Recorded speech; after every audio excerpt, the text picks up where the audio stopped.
दोस्तों नमस्कार। हर हर महादेव। शिव पुराण विदेश्वर संहिता। आज के इस अध्याय में आप सुनेंगे अग्नि यज्ञ, देव यज्ञ, ब्रह्म यज्ञ आदि का वर्णन तथा भगवान शिव के द्वारा 7 बारों का निर्माण करना तथा उनमें देव आराधन से विभिन्न प्रकार के फलों की प्राप्ति का कथन। तो आइए अध्याय को शुरू करते हैं। ऋषियों ने कहा, प्रभु, अग्नि यज्ञ, देव यज्ञ, ब्रह्म यज्ञ, गुरु पूजा तथा ब्रह्म तृप्ति का हमारे समक्ष क्रमशः वर्णन कीजिए। सूत जी बोले, महर्षियों, गृहस्थ पुरुष अग्नि में सायंकाल और प्रातःकाल जो चावल आदि द्रव्य की आहुति देता है उसी को अग्नि यज्ञ कहते हैं। जो ब्रह्मचार्य आश्रम में स्थित है उन ब्रह्मचारियों के लिए समाधि का आधान ही अग्नि यज्ञ है। वे समाधि का ही अग्नि में हवन करें।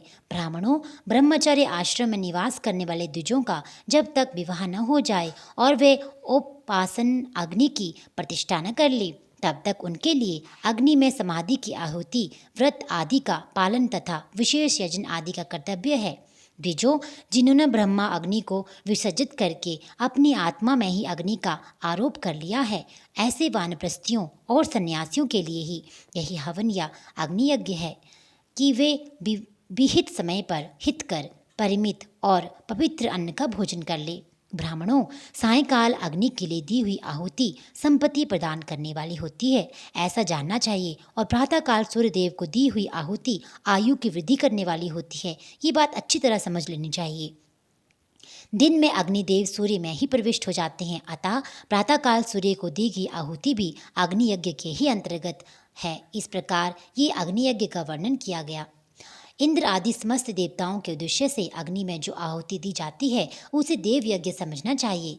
स्थालीपाक आदि यज्ञों को देव यज्ञ ही मानना चाहिए। लौकिक अग्नि में प्रतिष्ठित जो चूड़ाकरण आदि संस्कार निमित्त हवन कर्म है उन्हें भी देव यज्ञ के ही अंतर्गत जानना चाहिए। अब ब्रह्म यज्ञ का वर्णन सुनो। द्विज को चाहिए कि वह देवताओं की तृप्ति के लिए निरंतर ब्रह्म यज्ञ करे। वेदों का जो नित्य अध्ययन या स्वाध्याय होता है उसी को ब्रह्म यज्ञ कहा गया है। प्रातः नित्य कर्म के अंतर्गत सायंकाल तक ब्रह्म यज्ञ किया जाता है। इसके बाद रात में इसका विधान नहीं है। अग्नि के बिना देवयज्ञ कैसे संपन्न होता है, इसे तुम लोग श्रद्धा और आदर पूर्वक सुनो। सृष्टि के आरंभ में सर्वज्ञ, दयालु और सर्वसम्मत महादेव जी ने समस्त लोगों के उपकार के लिए वारों की कल्पना की। वे भगवान शिव संसार रूपी रोग को दूर करने के लिए वैद्य हैं, सबके ज्ञाता तथा समस्त औषधों में भी औषध हैं।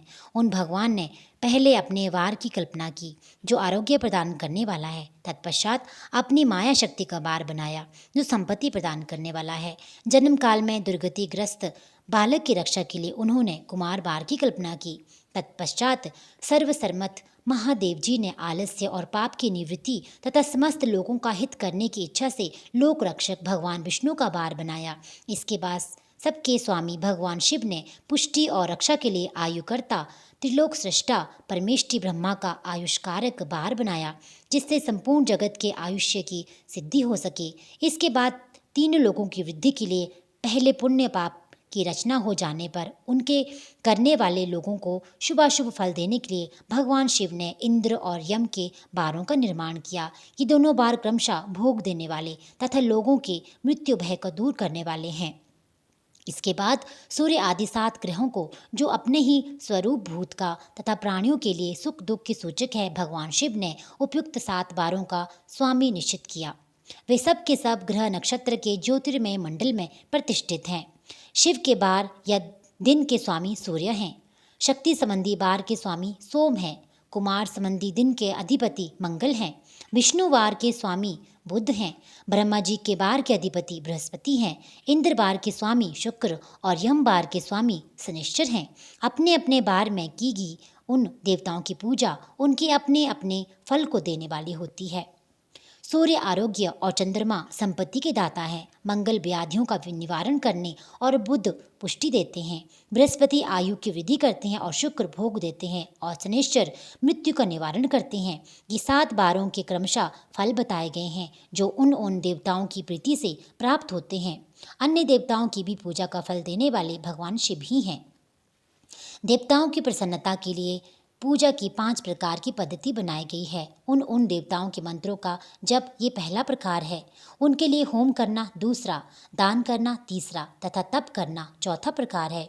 किसी वेदी पर, प्रतिमा में, अग्नि में अथवा ब्राह्मण के शरीर में आराध्य देवता की भावना करके 16 उपचारों से उनकी पूजा या आराधना करना पांचवा प्रकार है। इनमें पूजा के उत्तरोत्तर आधार श्रेष्ठ हैं। पूर्व के अभाव में उत्तरोत्तर आधार का अवलंबन करना चाहिए। दोनों नेत्रों तथा मस्तक के रोग में और कुष्ठ रोग की शांति के लिए भगवान सूर्य की पूजा करके ब्राह्मणों को भोजन कराएं। तदनंतर 1 दिन, 1 मास, 1 वर्ष अथवा 3 वर्ष तक लगातार ऐसा साधन करना चाहिए। इससे यदि प्रबल प्रारब्ध का निर्माण हो जाए तो रोग तथा जरा आदि रोगों का नाश हो जाता है।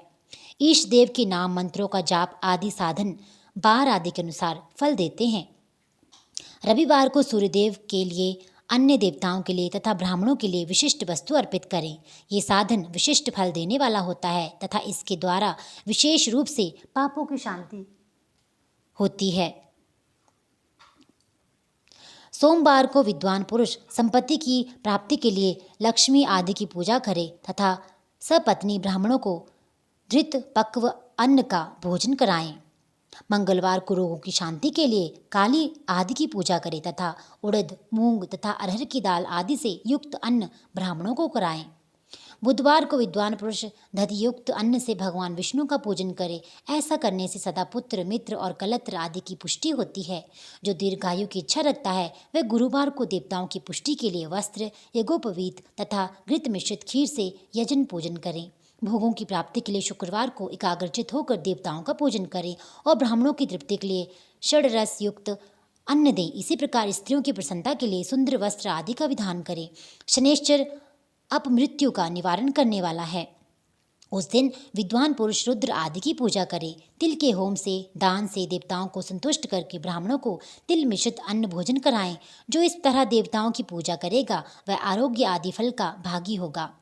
देवताओं के लिए नित्य पूजन, भोजन, विशेष पूजन, स्नान, दान, जप, होम तथा ब्राह्मण तर्पण आदि एवं रवि आदि वारों में विशेष तिथि और नक्षत्रों का योग प्राप्त होने पर विभिन्न देवताओं के पूजन में सर्वज्ञ जगदीश्वर भगवान शिव ही उन देवताओं के रूप में पूजित हो सब लोगों को आरोग्य फल प्रदान करते हैं।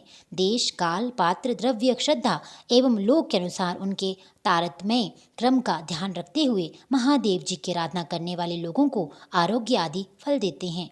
शुभ यानी कि मांगलिक कर्म के आरंभ में और अशुभ अंत्येष्टि आदि कर्म के अंत में तथा जन्म नक्षत्रों के आने पर गृहस्थ पुरुष अपने घर में आरोग्य आदि समृद्धि के लिए सूर्य आदि ग्रहों का पूजन करें। इससे सिद्ध है कि देवताओं का यजन संपूर्ण अभिष्ट वस्तुओं को देने वाला है।